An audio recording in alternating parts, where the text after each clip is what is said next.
On va vous parler d'émotions et de comment l'humain gère tout ça sous un angle de jeune personne. C'est un peu le but de ce compte. Donc voilà. Ok. Je me présente, du coup je m'appelle Alexandra. J'ai débuté les réseaux sociaux il y a pas si longtemps que ça. Et aujourd'hui j'ai fait appel à Madalina pour parler justement de la santé mentale parce que je trouve que c'est quelque chose qui est assez important aujourd'hui. En fait aujourd'hui on voulait parler de la vulnérabilité euh, en tant que personne. C'est-à-dire que aujourd'hui la vulnérabilité en fait elle va être vue sous plusieurs angles différents et de plusieurs manières différentes en fait. On aura plutôt tendance à voir la vulnérabilité comme quelque chose de mal qu'il faut cacher en fait et surtout pas montrer son côté sensible, etc. Non, non, je vois. Mais après, blanc. Blanc. Bah écoute, donc ouais, l'hypersensibilité. Déjà, la question qu'on voulait se poser, c'est est-ce que l'hypersensibilité, est-ce que c'est mal? Est-ce que c'est une bonne chose, une mauvaise chose à avoir dans la vie? Surtout pour une personne jeune, puisque la plupart des écouteurs sont jeunes, préadolescents, adolescents ou jeunes adultes. Donc ouais, c'est ça la question. Et moi, c'était une question qui me trottait depuis que tu m'as donné genre cette idée de podcast. Ma question, c'était à partir du moment où tu te montres vulnérable envers... Déjà, la définition de vulnérable. En fait, ayant fait mes petites recherches et tout, il y a deux façons de qualifier la vulnérabilité. Déjà, tu as le côté psychologique. Donc, attends, je vais reprendre mes notes. Vas-y. Comme ça. En tout cas, moi, j'avais genre regardé sur le dictionnaire, tu vois, genre parce que le dictionnaire, c'est genre global.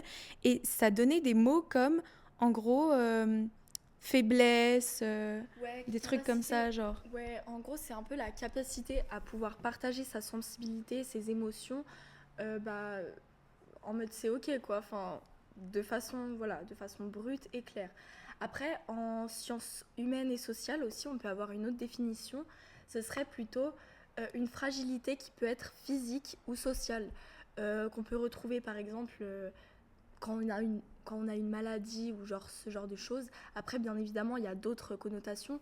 Et la connotation la plus connue, un peu, qu'on connaît de la vulnérabilité, ce serait quelque chose de fragile, plutôt pessimiste, en fait.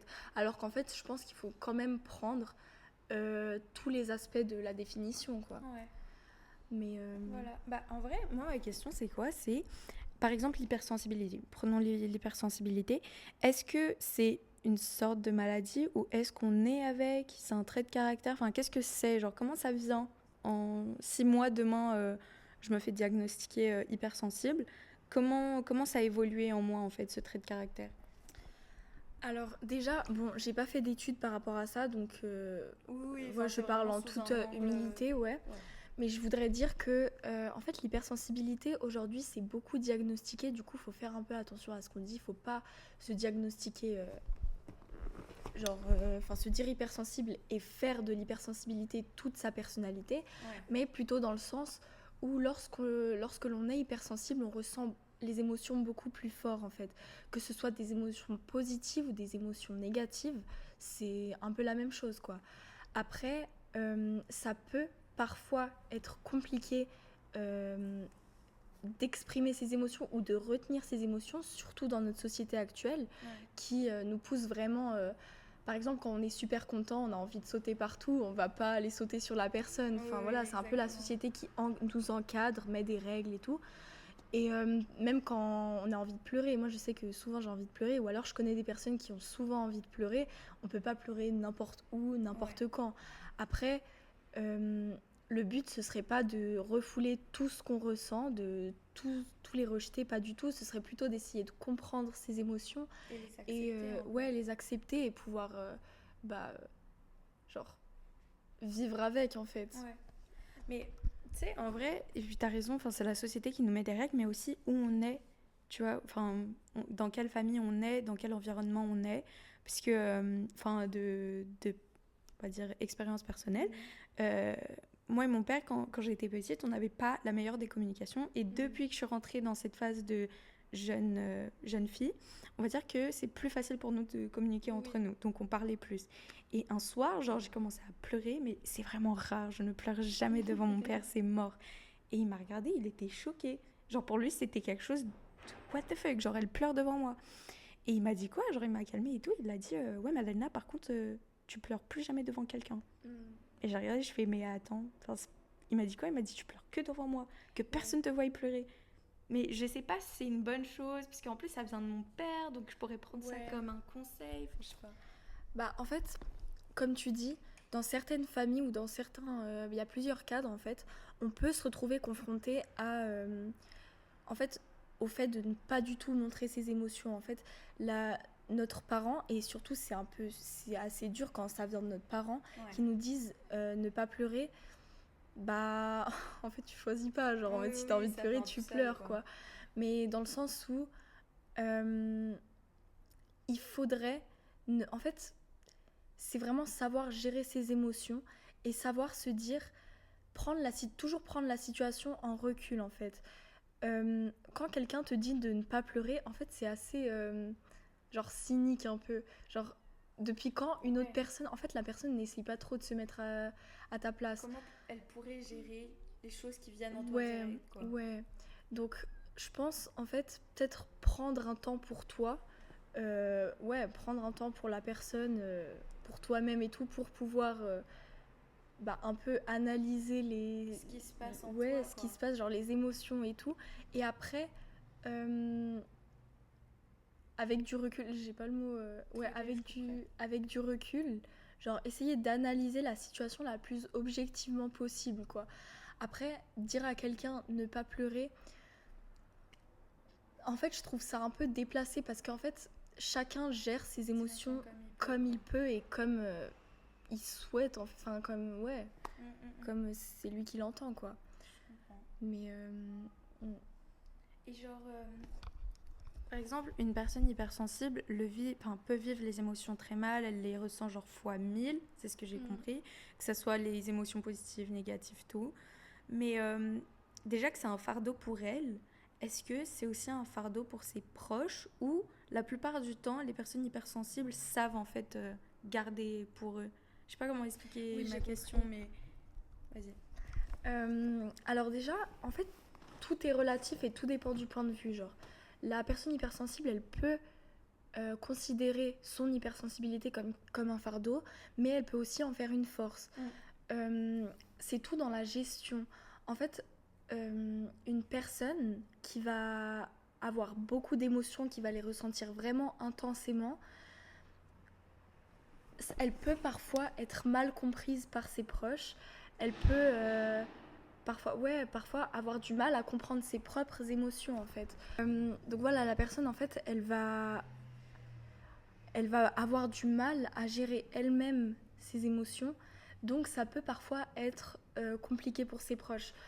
Après, bien entendu, certaines personnes considèrent ça comme un fardeau, mais ça peut aussi être considéré comme une force en fait, parce que le fait d'être sensible en cas général, c'est pas... En fait, il y a beaucoup de sens et beaucoup de... tu peux être sensible à tout, en fait. Tu peux être sensible aux émotions, tu peux être sensible à tout ce que tu vois, à tes sens et tout. Donc, c'est pas forcément quelque chose de mal. Encore une fois, tout est dans la gestion, comment tu le gères, comment tu... Oui, tu t'acceptes ces émotions. Ouais, quoi. Exactement. Mais, donc... Attends, parce que j'ai un peu oublié ma question. En mode... Donc oui, ça peut être... Ah oui, donc elles ressentent beaucoup plus les choses. Est-ce que ça peut développer une sorte d'empathie? Genre, les personnes hypersensibles, vu qu'elles ressentent beaucoup de choses en même temps, elles peuvent ressentir d'autres émotions d'autres personnes ou... Bah ça, après, c'est relatif à chaque personne. Tout dépend de la personne. Mais je pense que la sensibilité et l'empathie va de pair. Après, je veux pas dire de bêtises, mais je pense que ça va de pair dans tous les cas. Après, voilà, chaque personne a une façon de vivre et de faire les choses propres à elle, propres à chacun. Donc voilà, après, bien sûr, tu peux, en tant qu'être sensible et être hypersensible, bon voilà, ressentir peut-être plus facilement les émotions des autres. Après, encore une fois, ça dépend. Mais... Des gens. Ouais. Ok. Bah moi c'est bon pour mes questions. Est-ce que tu as envie de développer sur quelque chose? Ouais. Tiens. Bah, alors c'était pour dire que déjà, en fait, la vulnérabilité, même si c'est quelque chose qu'on peut considérer comme un fardeau, entre guillemets, il y en a plein qui vont le considérer comme tel et qui vont justement euh, adopter, en fait, enfin, avoir un grand ego, en fait, pour justement masquer cette vulnérabilité. Et c'est pour ça, pour certaines personnes, c'est une forme de protection, en fait, et ça montre euh, la personne, en gros, elle a pas. Voilà, en gros, c'est ce que je disais, c'est qu'en fait, la vulnérabilité, pour certains, c'est quelque chose qu'il faut absolument cacher, qu'il faut, il faut surtout pas se montrer sous ce joug-là. Mais en fait, c'est comme une sorte de façade qu'on veut montrer, mais en fait, ça montre quelque chose de plus profond dans le fond, voire parfois même un manque de confiance. Je dis pas que c'est pour tout le monde, mais dans la plupart des cas, ça peut l'être. Après, euh, le but, ce serait justement de ne pas avoir un ego trop fort en fait, parce qu'on entend beaucoup, ouais, par ego, je fais pas ça, mais ça arrive à tout le monde en fait. Ouais. Après, le but, l'idéal, ce serait de savoir parfois baisser son ego, de savoir montrer sa vulnérabilité et ne pas considérer la vulnérabilité comme quelque chose de forcément péjoratif qui va te faire être plus faible que quelqu'un. Pas du tout, la vulnérabilité, tout le monde est vulnérable. Ouais. Et voilà, bah, c'est important de pouvoir euh, baisser un peu sa garde, son ego, ouais. Pour pouvoir justement assumer ses émotions, assumer sa vulnérabilité, ouais. Sa sensibilité. Genre l'authenticité qu'on a, quoi. Exactement. Mais la vraie question, c'est est-ce que nous, aujourd'hui, on va dire dans une société où on est quand même des personnes assez privilégiées, je ne parlerai pas des pays qui sont en guerre ou quoi que ce soit, mais vraiment dans notre société de personnes privilégiées, est-ce qu'il est possible ou est-ce qu'il est encore imaginable de baisser sa garde avec quelqu'un? Est-ce que les gens de notre société de maintenant, avec la mentalité qu'ils ont, est-ce qu'on peut encore faire confiance et baisser nos armes, quoi? En fait, je pense que la société de manière globale, en fait, est vraiment tournée sur... en fait, c'est vraiment une société capitaliste où on va vraiment vouloir tirer du profit, être... En fait, il y a tout qui est toujours plus rapide, toujours plus efficace, et en fait, on n'a plus le temps de vraiment profiter. Ça veut dire qu'on va retrouver ce phénomène même dans les relations, en fait. Au lieu de prendre son temps, en fait, on va choisir nos relations avec celle qui va le plus nous apporter, le plus par intérêt. Pas tout le monde est comme ça, évidemment, mais en fait, c'est un phénomène global et inconsciemment, peut-être qu'on agit comme ça, parce que c'est vraiment, il y a des études qui l'ont prouvé, etc. Donc, c'est vraiment un phénomène qu'on rencontre tous, en fait. Après, entre pays développés et non développés, je pense pas vraiment qu'il y a différence au niveau de tout ce qui est social, relationnel. Après, je pense que bien sûr, dans la société dans laquelle on est, il est quand même nécessaire de savoir ne pas trop baisser sa garde, ne pas trop se montrer vulnérable. Après, ça, c'est un conseil personnel. Ne pas trop se montrer vulnérable parce que, en fait, certaines personnes peuvent prendre la vulnérabilité comme un moyen en fait de vous piétiner. Enfin, c'est un peu dit de manière vulgaire, mais ils en profitent. Ouais, beaucoup de personnes profitent en fait de la vulnérabilité pour justement tirer quelque chose en retour, tirer du profit en retour.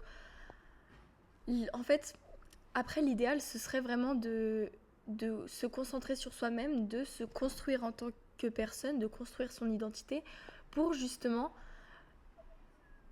connaître ses limites, connaître ses faiblesses et ne pas trop se donner à n'importe qui. Je vous donne un exemple assez banal.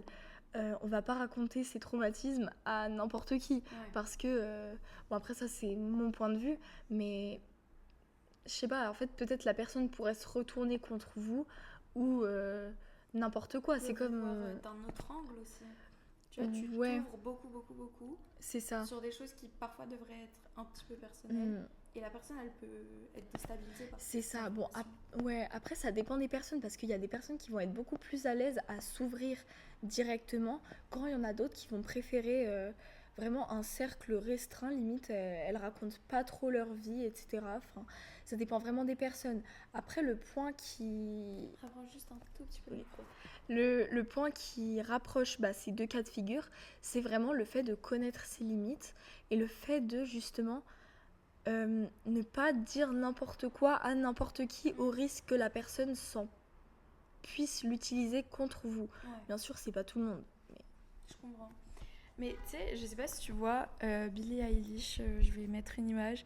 Elle a, pendant une interview, elle a dit en mode How could anyone young understand emotion? Are you stupid? That's all they have is emotion. comment on peut gérer toutes nos émotions quand on est à un âge où on n'a que ça en fait en nous, que ça dans la plupart du temps. Oui. Alors, en fait, déjà, les émotions, ça nous traverse à n'importe quel âge. Après, bien sûr, à l'adolescence, c'est forcément plus fort ou un peu plus que l'adolescence. Enfin, voilà, il y a une période, pendant notre période de construction, on va dire, les émotions sont plus fortes. On ressent davantage les choses et voilà. En fait, il n'y a pas vraiment de remède. Enfin, il n'y a pas vraiment de remède, je pense. Le truc, ce serait juste... Parce qu'en fait, on passe tous par plein d'émotions différentes, parce qu'en fait, c'est une période de changement. Donc forcément, on va être confronté à plusieurs environnements, plusieurs facteurs, plein de choses. L'idéal, c'est vraiment d'apprendre, parce que ça s'apprend à gérer ses émotions. C'est vraiment de pouvoir poser des mots sur ces émotions, comme tu nous as parlé avant de communication. La communication, c'est super important. Ouais. C'est vraiment de pouvoir communiquer pour soi-même et pour se faire comprendre par les autres. Ouais. L'idéal, ce serait en fait de...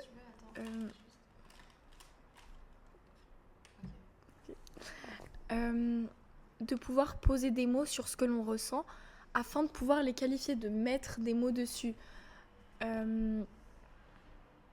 Après, on ne peut pas se dire par exemple je suis triste, je vais toujours faire... Enfin en fait, on ne peut pas échapper à la tristesse, on ne peut pas échapper à nos émotions. Elles sont là, quoi qu'il arrive, on est tous humains, on ressent tous plein de choses, enfin voilà. Il faut juste parfois... quand on ressent par exemple de la colère, bon je vais donner un exemple, quand on ressent par exemple de la colère, au lieu de directement se dire d'aller taper sur quelqu'un parce qu'il nous énerve, non, faut prendre la situation avec du recul et toujours se dire est-ce que j'aurais agi comme ça si j'étais pas dans cet état, ou alors même essayer de se mettre toujours d'un autre point de vue et toujours ne pas penser que genre par notre point de vue, essayer de voir de se mettre à la place de l'autre, de se mettre dans une autre situation pour essayer vraiment de comprendre un peu la situation et comment faire pour agir. Voilà. Mais par exemple, il y a énormément de personnes et je trouve que notre génération, on va dire, les jeunes personnes sont beaucoup touchées par ça. Il y en a beaucoup qui, on va dire, enfouissent, je sais pas si ça se dit, enfouissent leurs émotions énormément. Ouais. Donc la personne peut être la plus heureuse du monde entourée de personnes, mais la plus triste intérieurement. Ouais. Qu'est-ce qu'elles deviennent, ces émotions qui sont tout le temps enfouies et cachées? En fait, à force de refouler ses émotions, en fait on perd pas son identité, mais en fait on perd son authenticité, la personne qu'on est, et en fait on va limite essayer de forger une personnalité devant les autres, et on perd en fait la personne qu'on est réellement. Refouler ses émotions, on va pas dire qu'on le fait pas, on le fait tous. Il y a certaines situations qui nous obligent à le faire. T'es en entretien, il y a un truc, tu vas pas pleurer, genre en mode même si t'as envie. Voilà, il y a certaines situations qui nous obligent à le faire. Refouler ses émotions tout le temps, toujours prendre sur soi, toujours... mettre de côté. Ouais, mettre de côté, ne jamais assumer pleinement ses émotions. En fait, ça revient avec... assumer son identité, assumer qui l'on est. Il y a un philosophe, Nietzsche, qui disait deviens qui tu es. Ça veut dire qu'en fait, il faut vraiment genre assumer sa personnalité, assumer qui l'on est, même avec ses failles, même avec ses forces et ses faiblesses, avec toutes les émotions qui sont là dans nous. Ouais. Les refouler tout le temps, c'est pas forcément l'idéal. C'est vraiment un travail sur soi que l'on doit faire. Parfois, refouler ses émotions, ça peut venir de certains traumatismes dans notre enfance ou certains traumatismes qu'on a eus. En fait, le but, ce serait plutôt d'essayer de les régler et d'essayer de, toujours trouver une solution et d'aller de l'avant, en fait. Mais ça, c'est un phénomène qui est beaucoup observé. Généralement, les personnes, en tant qu'adolescents vers la vie d'adulte, souvent, il y a des personnes à l'âge adolescent, même 17, 18, même jusqu'à un peu la vingtaine, qui ont refoulé des choses qu'elles voulaient faire ou alors même leurs propres émotions en fait.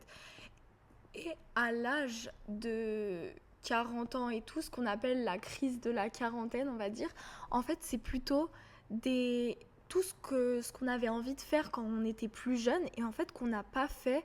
Et justement, ça ressurgit, ça refait surface, mais beaucoup plus tard en fait. Là où la société impose que ça ne devrait pas, parce qu'à 40 ans, normalement, on est censé avoir une famille, on est censé être posé, on est censé comprendre toutes ces émotions, ce qui n'est pas le cas pour tout le monde, bien évidemment. Chaque personne évolue de manière différente, chaque personne a des expériences de vie différentes, donc ça dépend vraiment.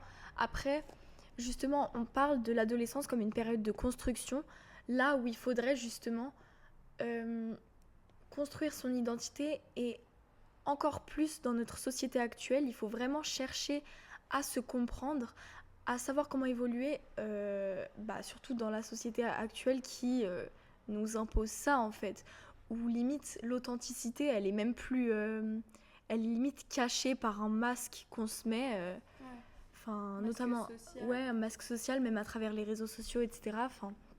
Voilà. Après, par exemple, au collège jusqu'au lycée, on a pu être, par exemple, une personne très fermée d'esprit, très réservée, calme, timide. Et par exemple, au lycée, exploser, être super extraverti, ressortir plein de facettes de son émotion, de sa personnalité, pardon. Et ça, justement, ça montre, en fait, le changement d'une personne. Et à l'inverse, avoir été une personne très extravertie et devenir plus calme avec le temps. Donc franchement, ça dépend vraiment des personnes. Bah écoute, t'as rien à rajouter? Je pense qu'on a tout dit. J'espère qu'on nous entend. Ça serait très drôle si genre on a fait tout un podcast de 30 minutes que je vais couper, mais genre en mode on n'entend rien. J'espère tellement pas non plus, parce que sinon je vais vraiment péter un câble. Mais en tout cas, merci d'avoir écouté ce podcast. Je suis contente d'avoir fait ce podcast avec toi, sachant que je pense que c'est la première fois qu'on se voit vraiment pour un truc et genre discuter. Donc c'était cool. Merci beaucoup d'avoir proposé déjà. Et voilà, c'était un dernier mot à dire. Bah écoute, à mes nombreux followers, puisque j'ai percé et je suis super célèbre. Bah abonnez-vous en masse et et puis voilà, franchement. Et, voilà. Et je mettrai ton compte en bio. Bah oui. Je vais le taguer, voilà. Puis profitez bien de vos petites vacances et tout. Voilà, bisous.